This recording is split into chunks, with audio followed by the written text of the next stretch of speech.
boa noite a todos. Boa noite. Está dando para escutar aí atrás legal aí? A voz de metralhadora? Então vamos lá. Hoje a gente gostaria de conversar um pouco sobre a prece. A gente foi lá no capítulo 27 do Evangelho segundo o Espiritismo. Está lá, pedi e obtereis. E é muito curioso a gente notar, uma coisa ligada aqui, chama aqui, o microfone. É curioso a gente notar que a gente não usa a prece como uma das armas e ferramentas mais eficazes dessa nossa jornada evolutiva. A gente usa a prece ainda de uma forma arcaica. A gente não está usando a prece do jeito que Jesus ensinou, do jeito que os antigos nas Escrituras ensinaram e do jeito que agora, mais importante do que tudo, a ciência vem corroborar com tudo aquilo que foi dito por esses mestres, por essas pessoas que passaram esses ensinamentos. Então, eu peço a vocês que abram a cabeça, que abram os corações, que a gente tem muita coisa para trabalhar, porque quando a gente estuda essas coisas, a gente percebe que a gente ainda está dando passos de tartaruga nessa jornada. A gente ainda não conseguiu entrar realmente no trabalho que a gente tem que entrar, que primeiro para a gente desenvolver um trabalho de qualidade nessa jornada, a gente tem que estar fortalecido. Primeiro nós. E quantas vezes a gente se preocupa em pedir prece para o nosso filho, para a sogra, para a mãe, para o cunhado, para o vizinho, para o amigo, e a gente se esquece que se a gente não tiver equilibrado, se a gente não tiver centrado, se a gente não tiver forte nas nossas vibrações e energias, a gente não consegue um trabalho de qualidade com o próximo.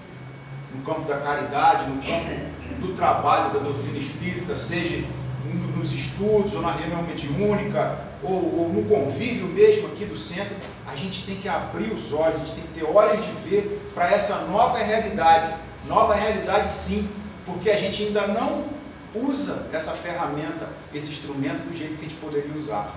A gente vê as outras denominações religiosas, nossos irmãos evangélicos, com aquela coisa, daquele fervor de oração, que a gente fica, para que isso?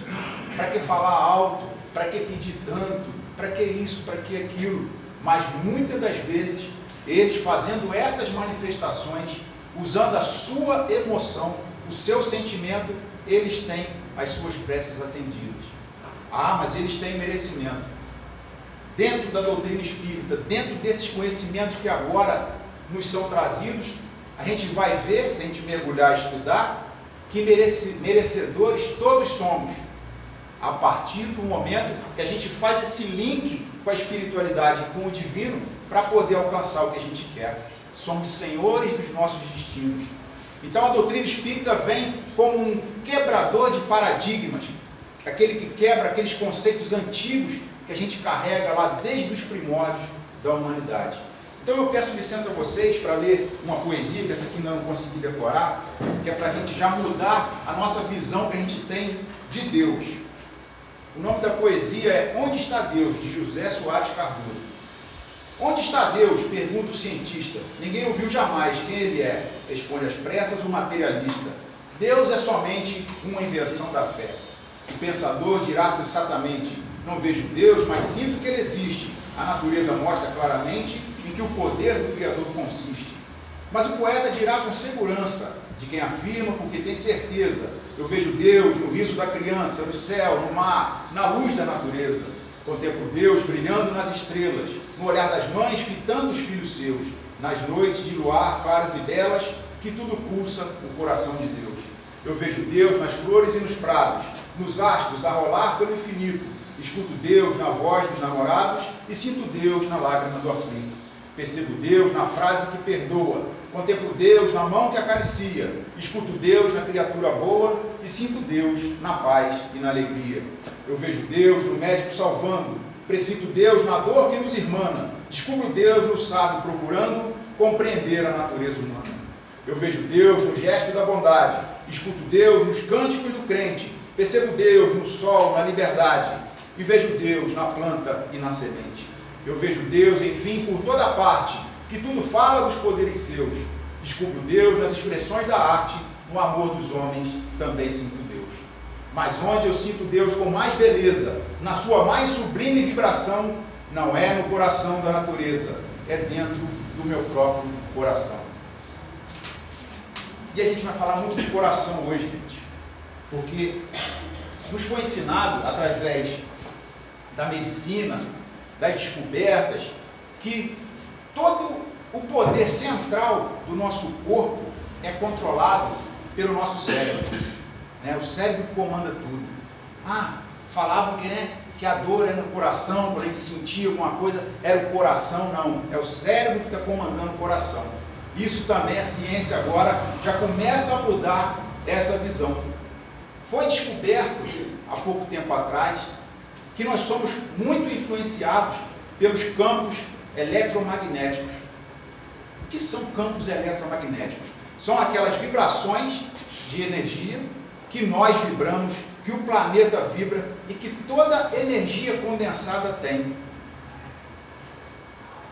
Só para ilustrar, eu acho que pouca gente sabe disso, é uma coisa que deveria ser mais divulgada. Os Estados Unidos têm 2 satélites que ficam no polo sul e no polo norte do planeta. E a função desses 2 satélites é apenas monitorar as ondas eletromagnéticas do planeta. Como é que estão as suas vibrações. E eles fazendo uma medição, há pouco tempo atrás, fazendo uma medição dessas oscilações, descobriu-se que em uma data teve uma oscilação muito grande dessas ondas eletromagnéticas do planeta. E eles ficaram abismados. Mas por que nesse período teve uma oscilação tão grande? O que fez? O que aconteceu para que essas vibrações tivessem tanta diferença, tanta discrepância do normal que ocorre dessa energia, dessa vibração? Aí pegaram o calendário, foram vendo lá aquele dia que teve a oscilação maior. Não. Qual é o outro dia que vocês acham que pode ser? Verdade, mãe. Não. De Natal. 11 de setembro de 2001. O que aconteceu nesse dia? Nossa, pois é. Por mais incrível que pareça, o maior pico de oscilação que teve a energia eletromagnética do planeta foi 15 minutos após o primeiro avião bater numa das torres gêmeas. Por que será? Toda a humanidade estava ali praticamente ao vivo assistindo aquele episódio. Aquela coisa de terror, aquele sentimento de incapacidade, de fraqueza. Abismados estávamos olhando como o homem é capaz de fazer um ato tão terrível, tão maléfico, que tirou tantas vidas, que trouxe tanto sofrimento. E essa vibração coletiva de todo mundo assistindo aquilo ao mesmo tempo mexeu com a onda eletromagnética do nosso planeta inteiro. Aí vem a doutrina espírita e fala que nós estamos todos conectados por uma energia que cria tudo, como se fosse uma teia, que cria tudo que a gente conhece, que é o fluido cósmico universal, de que é feito tudo isso. Tudo que a gente pode conceber é feito de fluido cósmico universal. Mas por que isso tem a ver com o eletromagnetismo do planeta? Você falou do coração, o que tem a ver uma coisa com a outra? É que a ciência, há pouco tempo atrás, descobriu que o cérebro tem sim. O cérebro tem energia elétrica e tem energia magnética. Então, quando a gente pensa, quando a gente vibra, a gente está jogando essas energias para fora da gente, para o irmão, para o universo. E como está lá no livro dos Espíritos, a gente vai plasmando coisas do mundo espiritual que depois vem somar no mundo material.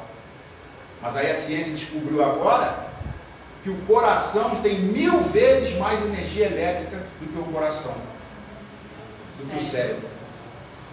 E que o coração tem 5000 vezes mais magnetismo do que o nosso cérebro. Aí alguém falou lá atrás, aonde estiver o teu tesouro, aí estará o vosso coração. Então é a ciência descobrindo, avançando e colocando a doutrina espírita, esses ensinamentos lá dos primórdios da humanidade, né, que não são por acaso. De onde vêm esses conhecimentos? Tudo arquitetado pelo Mestre Jesus, desde o iniciozinho lá, do começo do planeta, que o planeta foi concebido, já tem esse plano, já tem esses emissários que mandaram essas mensagens, e agora a gente está chegando num momento em que a ciência e a espiritualidade vão andar lado a lado. Não vai ter como uma negar a outra.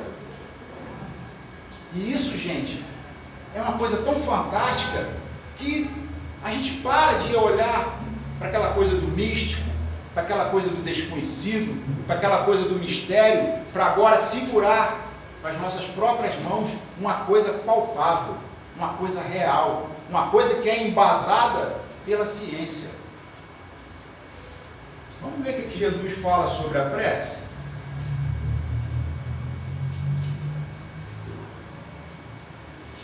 Vamos ver se a gente está orando direitinho? Está lá logo no comecinho. As qualidades da prece. E quando orardes, não vos assemelheis aos hipócritas, que gostam de orar ficando em pé nas sinagogas e nas esquinas das ruas, para serem vistos pelos homens. Em verdade vos digo que eles já receberam a sua recompensa. Vós, porém, quando quiserdes orar, entrai no vosso quarto e, fechada a porta, orai ao vosso Pai em segredo. E vosso Pai, que vê o que se passa em segredo, vos dará a recompensa. Não vos preocupeis em pedir muito em vossas orações, como fazem os pagãos, que imaginam que é pela quantidade de palavras que serão atendidos os seus pedidos. Não vos tornei, pois, semelhantes a ele, porque vosso Pai sabe tudo de que tendes necessidade antes de que o peçais. Está lá em Mateus, capítulo 6, versículos de 5 a 8.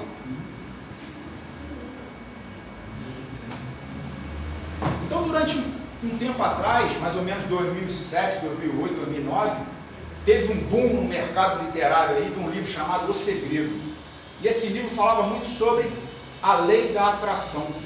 Aí todo mundo ficou abismado com aquilo. Ah, não, é só eu querer atrair que eu atraio, eu tenho que querer, eu tenho que almejar, eu tenho que fazer aquele trabalho, eu tenho que ter o foco, eu tenho que ficar ligado. Quando chega agora essas novas descobertas, a gente tem que mudar isso. A gente não atrai as coisas, a gente agora acessa. Como assim acessa? Jesus falou, quando você pediu, já lá está atendido. Então você tem que ter a certeza que quando você orou, já está plasmado lá no mundo espiritual o teu pedido.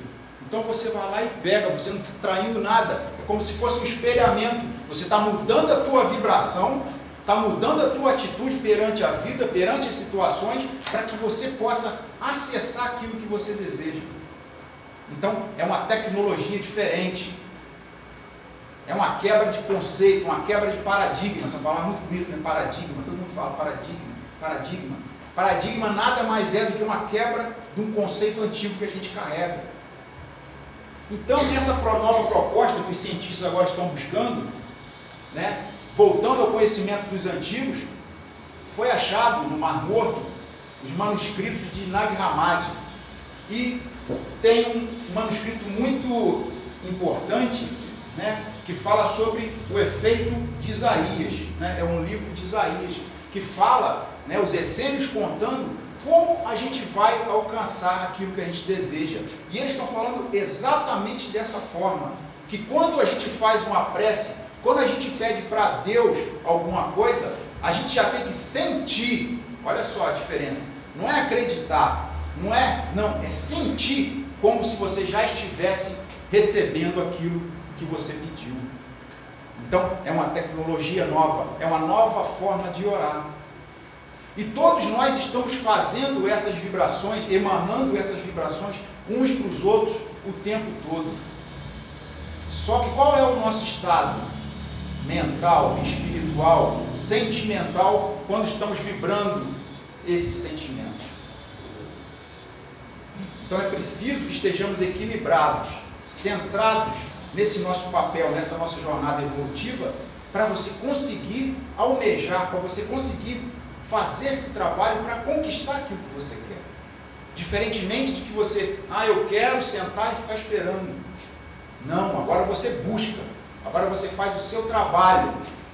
Existe um cientista chamado Greg Braden, que ele fala muito sobre o efeito Isaías, e ele nos conta sobre 2 experimentos feitos nos Estados Unidos com células de pesquisadores em ambientes controlados, nesse primeiro experimento, eles pegaram 28 desses pesquisadores treinados para isso, retiraram leucócitos dele, colocaram monitorados em telescópios e monitorando a atividade elétrica desses leucócitos. E essa pessoa que doou ficava no quarto ao lado e também era monitorado as suas energias elétricas, o seu magnetismo, tudo controlado. E eram sugeridos para eles emoções boas, de gratidão, de carinho, de amor, de caridade. E foi percebido que as células ao lado, no quarto, tinham as mesmas respostas elétricas que o doador na sala ao lado. Se ele estava com um sentimento bom, aquelas células se manifestavam, cresciam, se movimentavam no mesmo padrão elétrico que o doador na sala ao lado estava tendo. Então concluiu-se que existe algum tipo de energia que conecta as nossas células, mesmo separadas dos nossos corpos, e que elas se comunicam. Aí eles pensaram o seguinte: a que distância que a gente pode fazer esse experimento que vai funcionar? Aí eles começaram 30 metros, simultaneamente. Quando a pessoa sentia aquele estímulo, a célula sentia instantaneamente lá do outro lado, 30 metros de distância. E assim foram aumentando. Chegaram a uma distância de 80 quilômetros.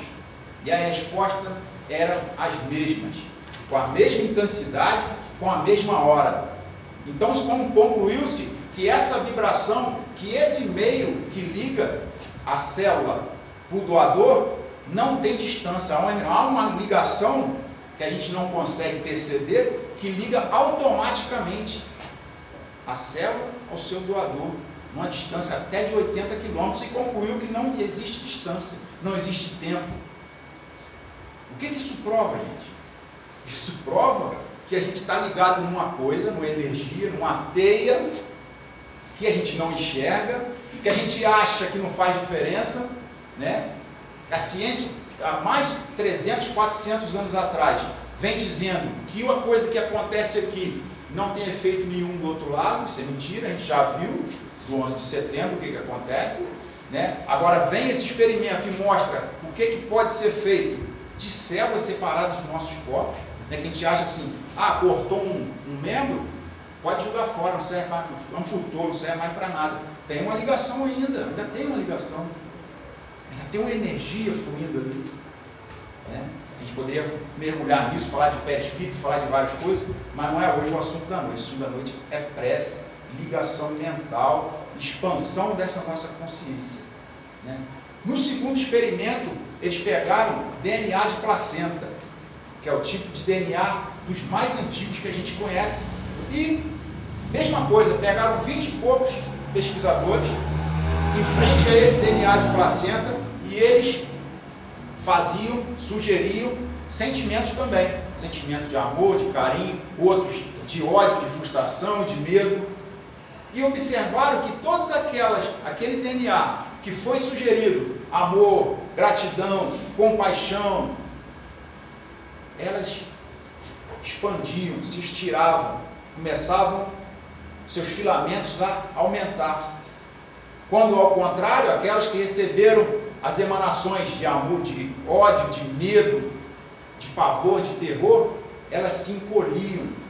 Ou seja, provando que nós temos, através dos nossos sentimentos e pensamentos, ação direta em nossos organismos. Porque aquele DNA não era dos pesquisadores, eram de mulheres grávidas, de placenta de mulheres. Mas eles estavam influenciando aquele DNA através de sentimento. Então, quando a gente orar agora, daqui para frente, a gente tem que ter em mente que a gente tem que usar 3 coisas. Primeira coisa, pensamento. Segunda coisa, sentimento. Terceira coisa, emoção. A gente tem que fazer um trabalho, pensar o que a gente deseja, fazer aquele trabalho bem. O que eu preciso? O que eu quero para a minha vida? Aí partir para a ação, que é a prece. Aí colocar o seu sentimento. Você fazer aquela prece se entregando de corpo e alma. Você fazer aquela prece na certeza de que aquilo já está começando a se manifestar no plano espiritual, para depois vir no plano físico. Você tem essa certeza. Terceiro, a emoção. Você não pode entrar numa prece deprimido e sair da prece deprimido. Não adiantou de nada. Não adiantou de nada. A prece, a oração, a afirmação positiva, ela tem que mexer com o nosso sentimento e com a nossa emoção. A gente tem que sair desse processo transformado, melhor, com a sua energia positiva mais alta, o seu padrão vibratório bem melhor, porque senão de nada vale. Não adianta, não precisa falar 1000 palavras, não precisa falar alto, não precisa gritar para a espiritualidade, não. É você com o seu coração para com o Pai, para com a espiritualidade, com o seu coração. Como eu disse, o coração não é mais só uma bomba que bombeia sangue no nosso corpo. Agora, ele é um órgão de vital importância na nossa emanação de vibração eletromagnética, que muda, que rege toda a vida no planeta. Porque nós somos feitos de células. As células são feitas de átomo. E lá dentro do átomo tem um núcleo, que os cientistas achavam que aquele núcleo, por ser a partícula que está lá no meio, era material. Com o avanço da ciência, com microscópios potentes, descobriram que dentro desse núcleo é energia condensada. Então todos nós somos feitos de energia. Todos nós. Não existe nada que seja material. É material aos nossos olhos. Mas lá no fundo, é energia. E energia pode ser manipulada. E deve ser manipulada para o nosso crescimento, para o nosso avanço, para a cura de nossos corpos, para a elevação da nossa autoestima. Uma mulher nos Estados Unidos foi diagnosticada com câncer na bexiga. Esse câncer ele tinha em torno de 7 centímetros já esse tumor. E os médicos da medicina convencional viraram para ela e falaram: olha só, não tem jeito, você está condenado, a gente não pode fazer mais nada. Pelo tamanho do tumor, não adianta mais química, não adianta mais nada, é só sentar e esperar. O que essa mulher fez? Não aceitou esse diagnóstico. Falou: não, eu não aceito isso, tem que ter uma cura, eu vou conseguir uma cura. E se informando, foi lá na internet e tal, viu que na China existia um hospital que não usava nenhum tipo de remédio convencional. Ela usava sugestões positivas, afirmações positivas e remédios naturais, só remédios à base de planta. Ela olhou aquilo e falou: é isso que vai me curar. Pegou o avião, foi para a China. Ela ficou 1 mês fazendo tratamento no hospital. Sabe qual era o tratamento? De manhã, alimentação natural, sucos de frutas, aquela coisa toda natural. E chegava o médico para fazer o tratamento. E o tratamento era o seguinte: era tipo cantar uma oração. A partir desse momento eu estou sendo curada, meu corpo está usando todos os mecanismos que ele dispõe para que eu fique livre desse câncer, e já está acontecendo. 1 mês nesse processo. 1 mês. E no vídeo que mostra essa história, eles mostram as radiografias de 1 mês desse tumor diminuindo, até que sumiu esse tumor da mulher. Isso está lá na internet para quem quiser ver. Depois eu passo até o link para vocês. Um câncer de 7 centímetros de diâmetro desapareceu do corpo da mulher, unicamente com afirmações positivas e alimentação natural. Mas ela acreditou desde o início que seria curada. Ela quis a cura.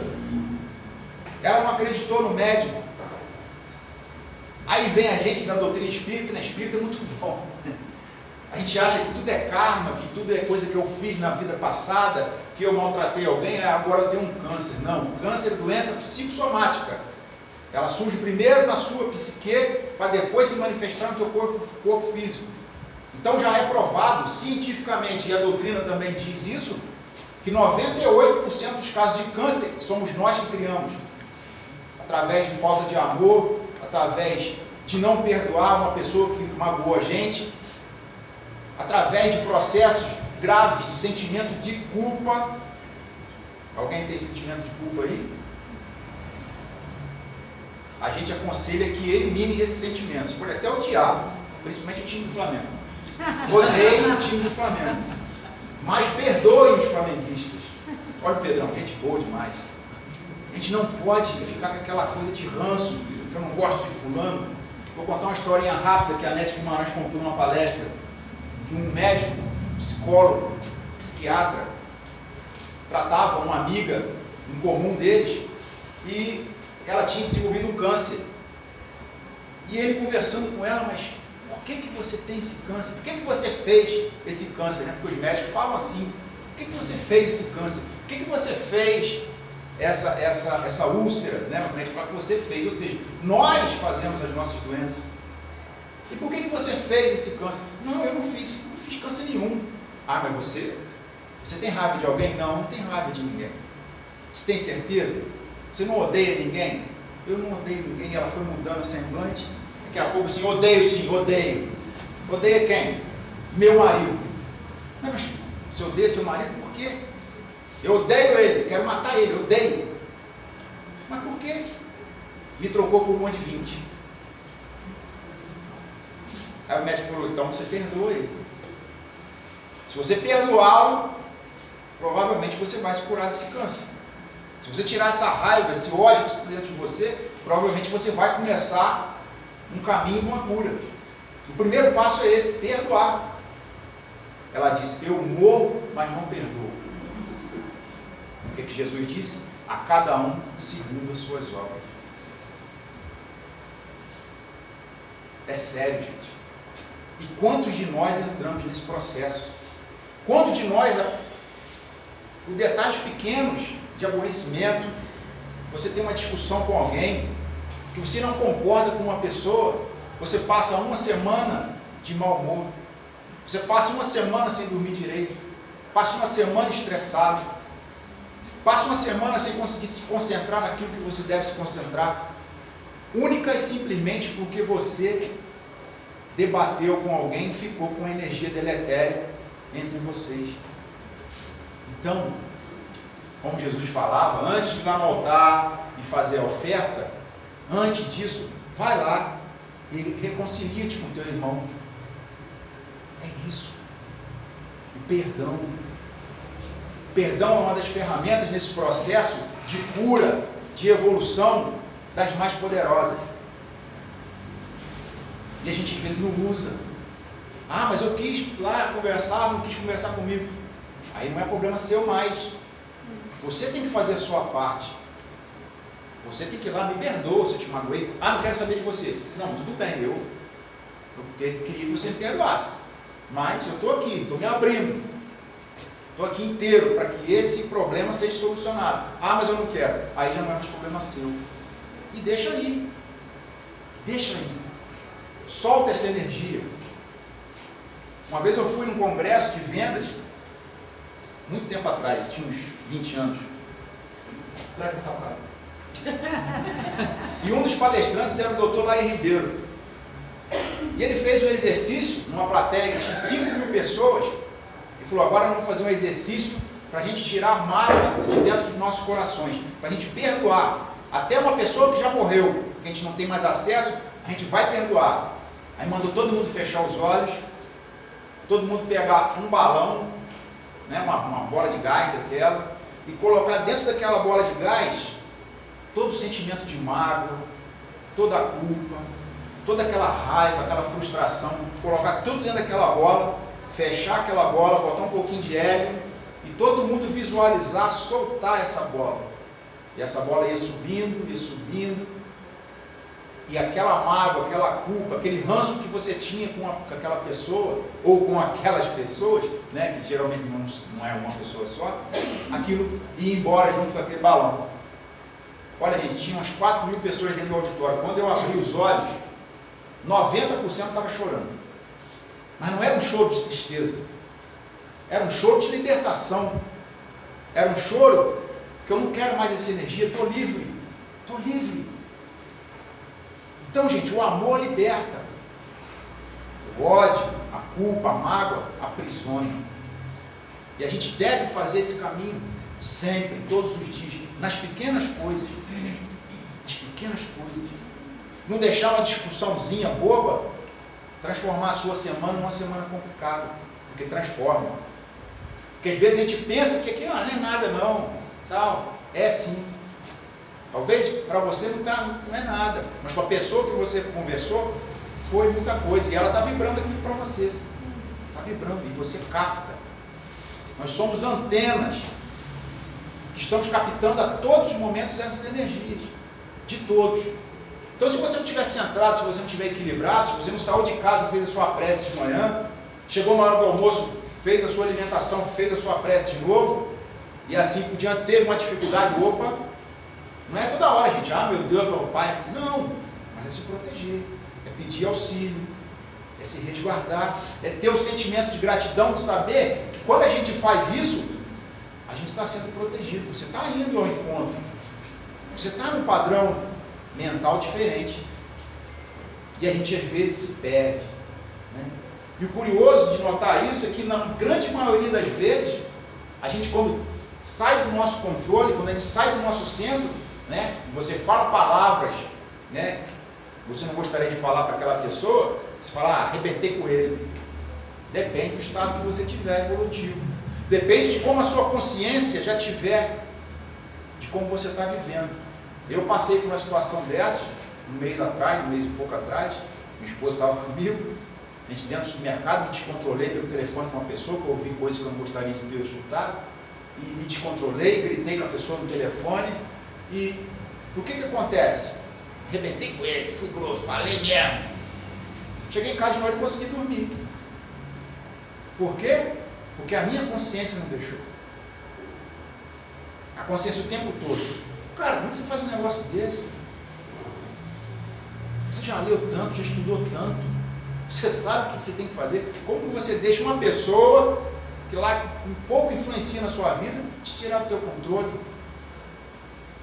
Eu fiquei a noite inteira remoendo aqui, eu tive uma semana péssima. Para quê? E no final, tudo deu certo depois. Mas eu mudei meu sentimento, falei para minha esposa, não quero mais isso para mim. Não quero. Depois fui para a pessoa, cheguei, olha só, aquele dia eu desequilibrei contigo, me desculpa, eu estava nervoso, não queria ter falado aqui, não, tudo bem, passou e tal, estou livre, dessa eu estou livre. Mas são pessoas complicadas, não quero mais contato. Você pode fazer isso. Ou você pode ser aquela pessoa equilibrada que diz assim, ninguém vai me tirar do meu controle, eu estou protegido, estou blindado. Por quê? Porque eu uso a prece como ferramenta, como instrumento, como arma de defesa. Paulo dizia lá nas suas cartas, né? Revestivos da armadura de Deus. Ou seja, você está ali sereno. Né? Gandhi dá um exemplo muito sério disso. Né? O soldado que tinha dado um tiro nele, que foi pedir perdão, ele falou, não te perdoo não. Ué, mas o senhor não é o Mahatma? Sim, sou o Mahatma. E não me perdoa? Não me perdoo. Mas por quê? Porque eu não me senti ofendido. Esse é o foco, essa é a nossa meta. Né? Hoje ainda tiro o sapato e tapo na cabeça se der. Mas o foco tem que ser esse. O foco tem que ser esse. E o mais importante do que isso é a gente ter a consciência de que esse estado de você abaixar, levantar, de você estar ali no negativo positivo, ele é normal. Mas quando você sair da situação, que você estiver mais centralizado, que você fez a prece, que você está dentro do teu lar, que você está mais sereno, você saber que você errou, sim, mas que você pode fazer o caminho contrário. Sempre. Sempre. Essa coisa da ansiedade, de que eu tenho que fazer, de que eu tenho que resolver. Mas aconteceu isso, me atrapalhou, não vou conseguir alcançar a data, não vou conseguir entregar o meu trabalho, não vou conseguir chegar naquela meta porque aconteceu. E daí, vai adiantar ficar ansioso? Vai resolver o problema? Mas não me entregaram o material. E daí? Aí você vai para casa, não vai dormir, porque não entregou. Vai mudar o material, vai materializar lá, porque você está bravo, porque você está desequilibrado? O patrão vai ficar mais bonzinho com você? Não vai. É você que tem que estar equilibrado. É a gente que tem que fazer esse dever de casa. É difícil? É difícil, mas não é impossível. A gente tem que querer as coisas, querer fazer esse movimento de verdade e manter esse foco, e manter essa meta de todo dia. Chegou de noite, bem, o que eu fiz hoje que possa ter prejudicado alguém? O que eu fiz hoje que eu me prejudiquei? E mudar. A frase poderosíssima: eu não quero isso para mim. Eu já estou num outro patamar. Eu já estou com uma outra consciência, com uma outra visão. Eu estou me esforçando para domar as minhas más inclinações. Me esforçando. Só isso foi pedido lá para a gente. Que a gente se esforçasse em domar as nossas más inclinações. E cada vez que a gente se esforça mais e mais e mais, isso passa a virar um mantra dentro da nossa cabeça, a gente vai percebendo que a gente já vai tendo mais facilidade de usar esses mecanismos. Que a gente já vai tendo mais facilidade de olhar o outro como um ser tão imperfeito como nós estamos. Como nós estamos. Todos nós. Alguns são melhores numa área, outros melhores na outra, mas no bojo ali, todos nivelados nas imperfeições. Então é de se esperar que venham farpas, que venham conflitos, que venham dificuldades. É normal. Ainda é provas e expiações, gente. Ainda não é regeneração. Quando vai vir a regeneração? Acabar logo com isso. Quando a gente se transformar. Quando a gente começar a fazer o nosso dever de casa. Quando a gente ter a consciência que o grande mestre, que o grande arquiteto de toda essa obra, eu falo muito em obra porque eu trabalho com obra, é Jesus. Mas a peãozada, quem tem que botar a mão na massa, quem tem que carregar os tijolos, é a galera aí, ó. Somos nós. E a gente fica empurrando. O Bezerra de Menezes vai me ajudar. Chico vai me ajudar. Nossa Senhora vai me ajudar. Deus vai me ajudar. Ninguém vai ajudar vocês, eu estou aqui para dizer, infelizmente. Ninguém. Eles nos auxiliam, eles nos dão as ferramentas. Que ferramentas são essas? Conhecimento. Conhecimento dessas verdades. Conhecereis a verdade e a verdade vos libertará. Então que a gente pare de ficar atrelado na mídia, nessa psicosfera negativa que está hoje no nosso país, de que tudo dá errado, que está tudo muito ruim, que só tem corrupção, que só tem ladrão, que falta educação, que falta emprego. A gente tem que sair dessa zona. A gente tem que escolher caminhos melhores. Eu assisti um executivo de uma empresa de tratores dando uma entrevista num congresso no sul do país. Ele falou: esse país da mídia, esse país não é o meu país. Eu não acredito nesse país que eles estão vendendo. O nosso país é o país do empreendimento, é o país da produção agrícola, é o país da produção de petróleo, é o país do povo trabalhador que o povo é. Agora, para isso acontecer de verdade, nós temos que nos ver assim. Nós temos que ser os geradores das nossas riquezas materiais e espirituais. Nós temos que ser aqueles que fazem a sua luz brilhar.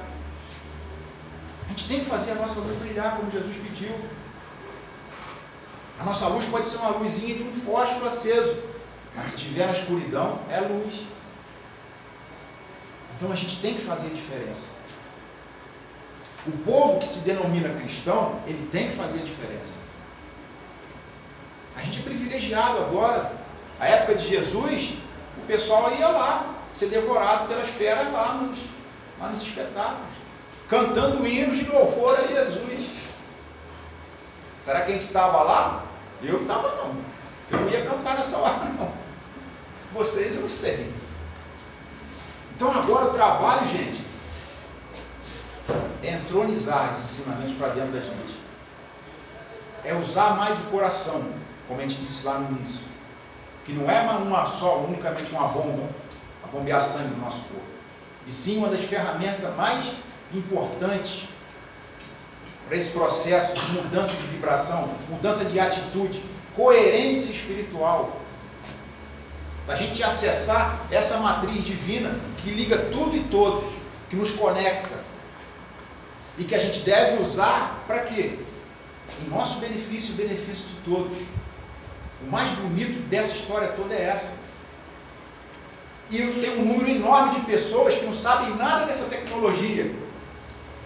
Que matriz divina, que fluido cósmico, que onda eletromagnética, que nada. Nego não sabe nem. Muitas pessoas nem sabem disso, que isso existe. E o mais bonito é que essas pessoas talvez sejam as pessoas que mais influenciam essa matriz, essa vibração, esse fluido. O Pai do Céu é tão generoso que Ele deu uma ferramenta que você não precisa ser inteligente, que você não precisa ser bonito, que você não precisa ser branco, ser preto, nada. Você só tem que querer. Você só tem que usar. Você só tem que trabalhar. Você só tem que fazer um sacrifício. Você sabe o que significa sacrifício no latim? Sacro ofício, trabalho sagrado. Então sacrifício não é ir lá sofrer, né? Ah, estou sofrendo, estou num sacrifício danado. Não, sacrifício é um trabalho sagrado. É uma meta. É um querer. É onde você move suas energias para conseguir algo diferenciado.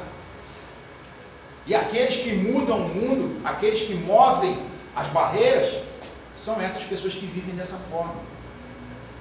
Jesus disse que se a gente tivesse fé do tamanho de um grão de mostarda, a gente diria que essa montanha saia daqui e seja lançada no mar, e ela seria. Fazendo uma analogia, essa montanha pode ser a dificuldade que nós temos aqui nesse plano material. E que às vezes a gente olha para aquele monte de problema, para aquele monte de situação, e olha assim, isso é intransponível. Eu não consigo resolver isso. Consegue. Primeiro nós temos a dádiva do tempo, que resolve tudo. Só o tempo. Só o tempo. Não há dor que dure eternamente. Não há noite que dure eternamente. Não há sofrimento que dure eternamente. A proposta do Cristo é o bem, é o amor. O Pai, né, que é o Abba, essa visão que Jesus vem nos mostrar, que é a visão do Paizinho, aquele que nos carrega, aquele que nos acalenta. Essa deve ser a nossa visão. Ele não está punindo. Ele não está ali com o chicote. Ele não está lá sentado num trono julgando. Bode para cá, ovelha para lá. Isso é tudo coisas de simbolismo que nós vamos criando. Não existe esse juiz que está lá julgando. Não existe o processo punitivo. Não existe aquele Deus que é imperioso. Você vai ter que fazer isso? Não. Ele nos dá o livre-arbítrio. Ele nos dá um mundo, um universo de infinitas possibilidades. Como ensina a física quântica. Infinitas possibilidades. Então, nós podemos tudo com a nossa força do querer. A gente pode tudo com a nossa fé direcionada.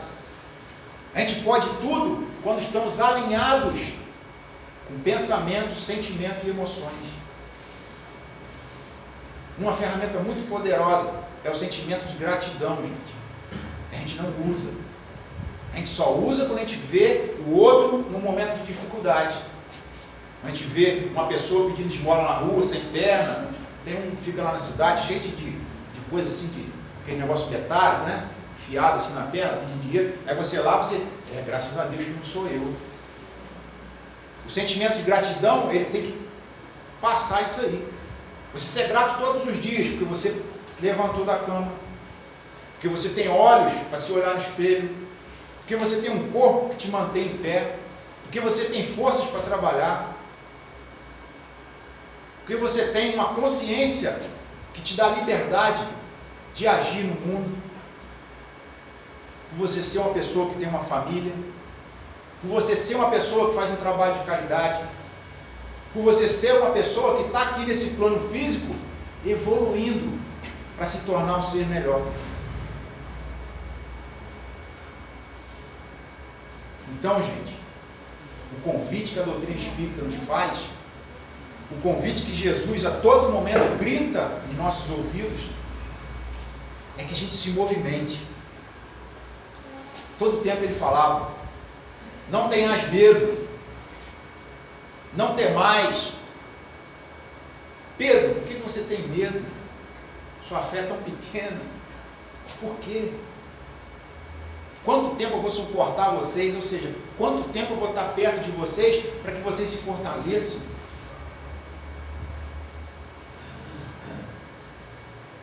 Tem uma história, uma lenda, acho que eu já contei isso aqui, mas vou contar que tem muita gente diferente hoje. Tem uma lenda antiga que conta a história de um senhor que desencarnou, né, e foi para um plano espiritual. E ele tinha 2 filhos. Só que ele desencarnou, não deu tempo dos filhos se tornarem adultos. E ele comentou com o anjo, falou assim: eu queria muito saber depois qual dos meus 2 filhos foi o filho mais famoso. O anjo: é mesmo? Ele falou: é. Mas quem são seus filhos? Ah, um, ele é atleta, gosta de correr, de praticar esportes, de praticar lutas, de andar a cavalo. E o outro é escritor, muito inteligente, fluente em vários idiomas, com uma facilidade muito grande na escrita. E o anjo perguntou: qual desses 2 você acha que futuramente vai ter mais sucesso, que vai ser o mais famoso? Ele: ah, com certeza o meu filho escritor. Ele é muito inteligente, uma pessoa muito capaz. E assim passaram-se vários anos no plano espiritual.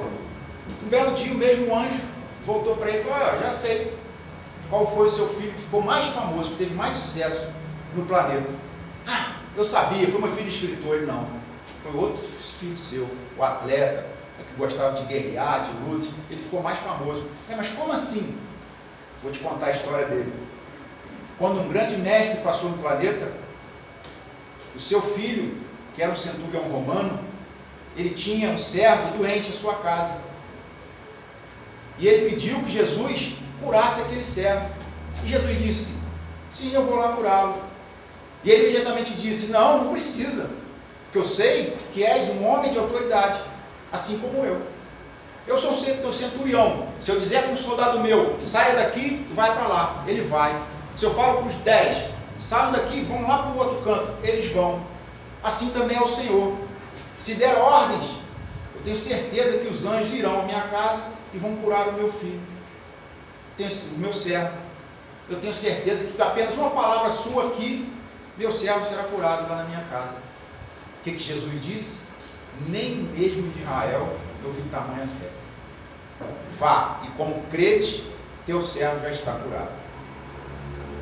Então esse foi o filho mais famoso que sentou lá no Evangelho, entrou para os anais da história, né? E a gente acha que a inteligência, quer você se formar, quer você ser um catedrático, que você ser muito evoluído intelectualmente, que vai te dar acesso às coisas do espírito, às coisas de você crescer, de você ser uma pessoa melhor. Não é. É o que você sente. É o que você tem por dentro. Ninguém, quando chegar no mundo espiritual, vai ser assim: ah, você deu 1000 palestras, o outro deu 1 bilhão de passes, o outro frequentou 350 mil reuniões mediúnicas. Seremos avaliados pelo que a gente sente, pelo que a gente tem dentro. O que a gente tem dentro hoje? O quê? Essa proposta é uma proposta muito maior do que todas as outras que a gente escutou até agora, das outras denominações religiosas. Que eu tenho que guardar respeito à igreja, que eu tenho que guardar respeito aos mandamentos, que eu tenho que usar roupa tal, que eu tenho que dia tal usar branco, que dia tal eu não posso comer carne vermelha, que dia... Acabou isso agora. É o que eu sou de verdade, não esse personagem, essa máscara que eu visto, mas é o que eu tenho lá dentro. É o que eu tenho dentro de mim. É o que eu vibro para o próximo planeta. É que eu manifesto com os dons que eu recebo do Pai, da espiritualidade. É como eu me coloco nas situações mais difíceis e desafiadoras dessa minha jornada, dessa minha caminhada. É como eu me mantenho. Eu devo ser para depois ter. E não o contrário, como muitos pensam. Eu devo ter para depois ser. Quando eu tiver mais tempo, eu vou trabalhar mais lá no GEAL. Quando eu tiver um carro melhor, eu vou viajar, vou em todos os centros espíritas lá do Rio, vou visitar mais orfanato, vou fazer mais trabalho. Quando eu tiver um carro. É o contrário do processo. Primeiro eu tenho que ser. Primeiro eu tenho que trabalhar, agir, manifestar no plano físico aquilo que eu quero atingir. Vontade, emoção, sentimento. Sentimento. A proposta então do coração, a gente vibrar isso aqui para o próximo, para o mundo, deve ser o dever de casa de todos nós, de cada um, para que um dia a gente possa chegar para nós mesmos e falar: eu fiz o trabalho, eu consegui, eu lutei, eu sofri, mas estou aqui, inteiro agora, coeso, como se fosse uma corrente esticada, com todos os elos alinhados perfeitamente. Não uma corrente toda embolada no chão. Todos os meus centros de força, todos os meus chakras, todos equilibrados. Porque eu trabalhei. Eu tive o auxílio da espiritualidade? Sempre. Tive auxílio de Jesus? Sempre. Tive auxílio de Deus, do Pai? Sempre. Porque eu abri as portas para que eles tivessem acesso a mim. Não é eu que vou lá, é eles que vêm a mim quando eu permito. Quando eu abro meu coração, quando eu baixo a minha guarda. Então, gente, eu queria conversar com vocês hoje, é isso. Agradecer pela oportunidade. Falar com uma satisfação muito grande participar, assim, sendo dirigido por um vascaíno igual a mim. É uma felicidade muito grande. E dizer que é privilégio participar dessa casa, desse grupo, tá? Que para mim é como se fosse minha família. Apesar da gente ter às vezes farpa, coisa, família é assim mesmo, gente. Né? Qual família que não tem farpa? Mas depois está todo mundo junto, todo mundo no mesmo fuzuê. Isso que importa. Isso que é o bonito da coisa. Não é a gente ser perfeito, é a gente se esforçar para ser melhor. É a gente caminhar juntos. Mesmo tendo farpa, mesmo tendo dificuldade, mas estamos juntos. Essa coisa do melindre, que não pode falar, que não pode isso, que não pode aquilo. Gente, as famílias mais bagunçadas, aquelas que falam tudo na cara uns dos outros, são as famílias que mais ficam juntas.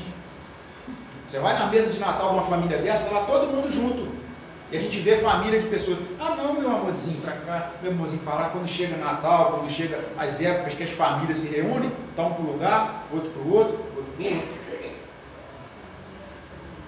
É lógico que a verdade não deve ser, a verdade é como um diamante bruto, né? Igual dizia Chico.